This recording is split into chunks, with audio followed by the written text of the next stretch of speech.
G'day viewers, another behind the scenes video today, coming to you from the dressing room end of my shed, with shirts on racks behind me. Because I'm going to give you a bit of background. I've been talking about doing this for a little while now, essentially an explanation of the masks. Now, long-term dedicated viewers, or even people who've been recent viewers but watched old videos, you're going to hear stuff you've already heard, stuff you already know, but I'm astounded at how many new people there are every day who, when I do something that I take for granted, they go, what the fuck was that? The masks are one of those things. I haven't used the masks regularly for a couple of years. They still make the occasional appearances.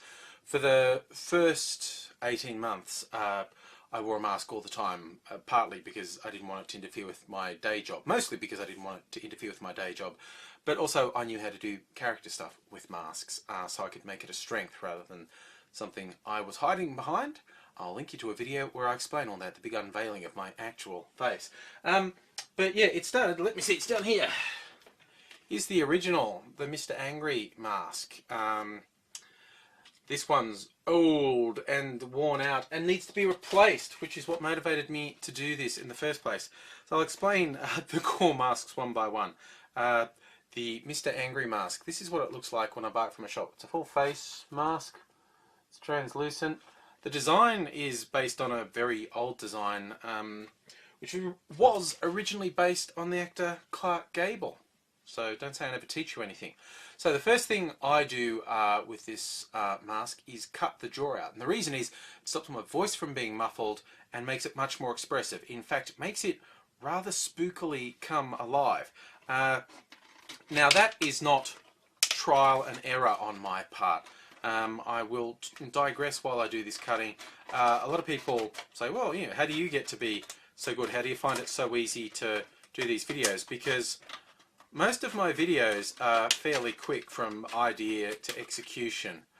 I don't agonise over them for really long times. I did a theatre degree way back in the day at a place called, well, it's called Mitchell College then. It's Charles Sturt University now, Bathurst, New South Wales.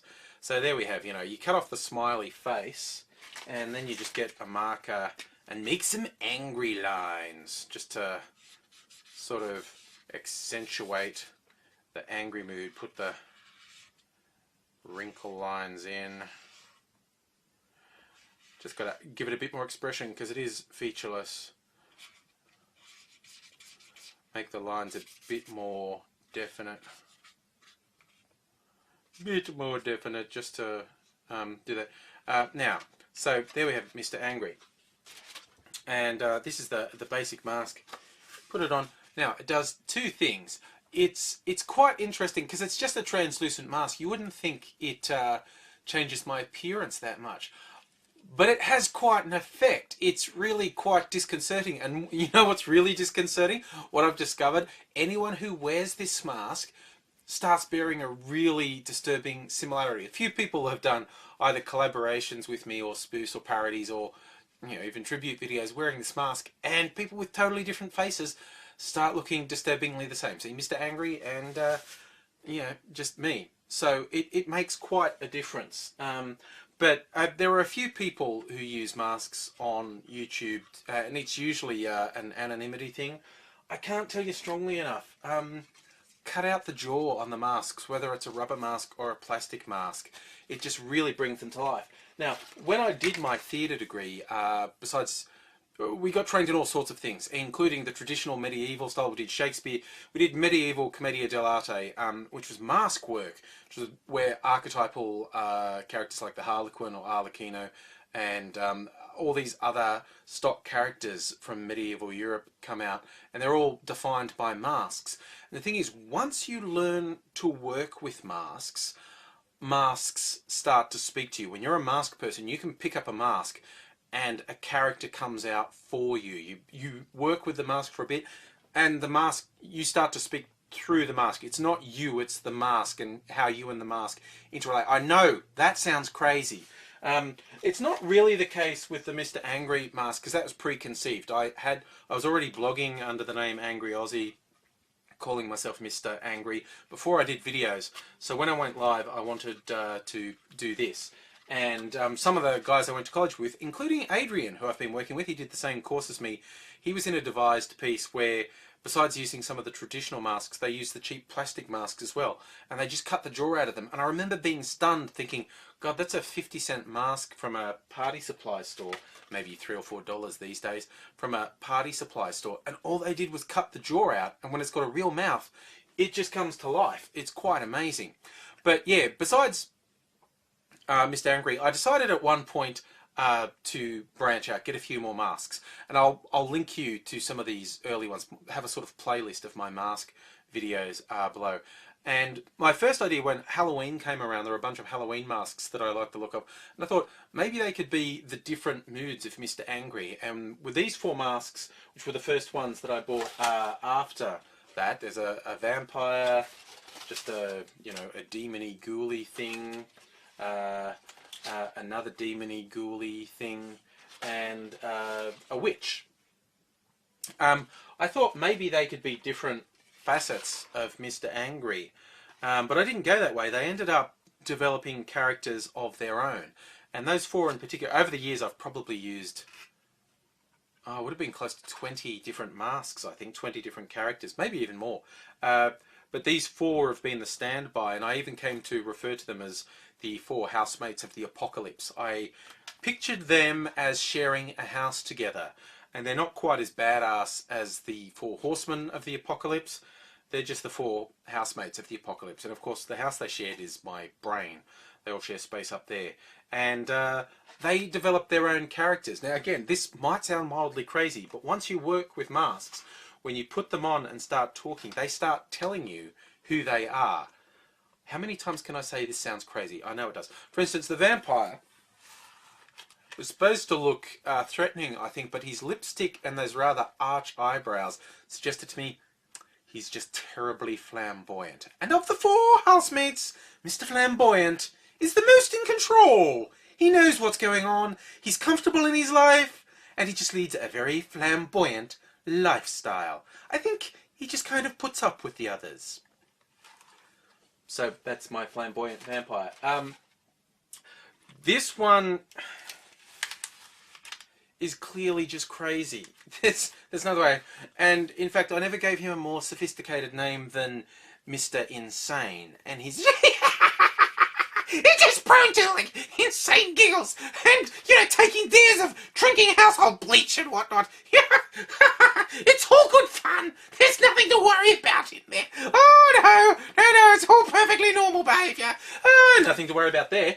He does that to me. Okay, and the other, let me see, where's the other demon mask? Everyone thinks this one looks a bit like the Sith from Phantom Menace, Darth Maul. He was actually just a full demon thing. And although he's the most sort of dark and demonic, something about him just said try hard to me. And he's just like, yes, I'm a very dark and mysterious character. I have nefarious plans. I shall take over the world. But he just seems like a try-hard to me, and I think most of his plans would fail, and he's just really quite lame when it comes down to it. I just call him Mr. Red. I also think Mr. Red and Mr. Flamboyant, I think they're having a gay relationship. It's perfectly normal for me to think things like that. That imaginary characters in my head are having relationships. Here's the one who appeared the other day and freaked people out, Mr. Boring. I first decided just the look on that face was boring. First time I gave Mr. Boring a solo video, called him the most boring logger in the world, and I have to admit I was taking the piss out of people who do really long videos where they say I haven't really got much to say and Mr. Boring just kind of talks about stuff that's dull, and I can do this one for a long time, because if I run out of things to say, I just slow right down, and then I'll think of another thing to say, but it's always boring. So So that's the 4 housemates of the apocalypse. They're my standby, and I'll do a little playlist of them so you get a feeling of how they interact. And yeah, I've gone to some trouble in some videos to have them interacting. It's all just me. A sensible person would get someone else to play the different characters, but it's all just me. Now, another one that you might see coming back. Where'd he go? He was just here. I buried him, I think. There was a phase of people doing videos about, you know, the future, and they'd wrap themselves up in tinfoil or Christmas lights. And I wanted to get on this when I saw this silver mask.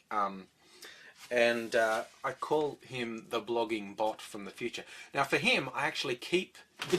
Oh, shit! Fucking light went down.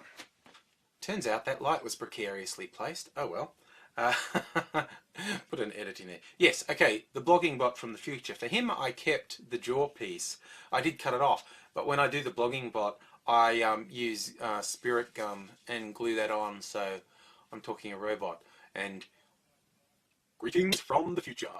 That light just blew up. Bummer, I should have seen that coming. I'm from the future. I'm going to unplug that now. So the deliberately cheesy effects are part of the blogging bot from the future's charms. Like I said, there's another dozen or more masks I've used over time. I may bring back individuals or even all of those masks as time goes by. A lot of people, particularly viewers from the early days, who loved the Mr. Angry mask that I wore whenever I used it in all the videos first, but when I stopped using it all the time, I'd bring it back when I was really angry and screaming about stuff. I usually just don't think of using it now. That's the main reason I don't now. I'm sort of in midstream, and I don't think I don't premeditate the rants enough to think, okay, stop now and put the mask on. Plus, in all seriousness, the mask confuses people and it alienates people. It distances people from me. And I have to really consider that. I'm trying to appeal to an audience. I'm not changing the material I do. The material I do what I do. And there's a lot of variety in that. But in terms of, well, if that is this really artificial thing that's just actually stopping me from getting a bigger audience, maybe I should consider that. Oh, and live. I used it at an open mic night doing stand-up comedy once. It scared the fuck out of people. I've told the story about this before, but when I started screaming in person wearing this mask, I could actually see audience members go, ah! Recoiling. There were these older people in the audience go, what the fuck is he doing?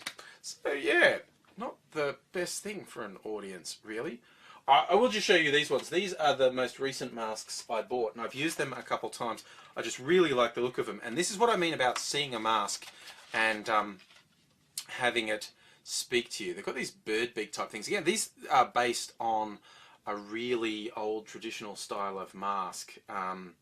And I've used these with Matt at one point.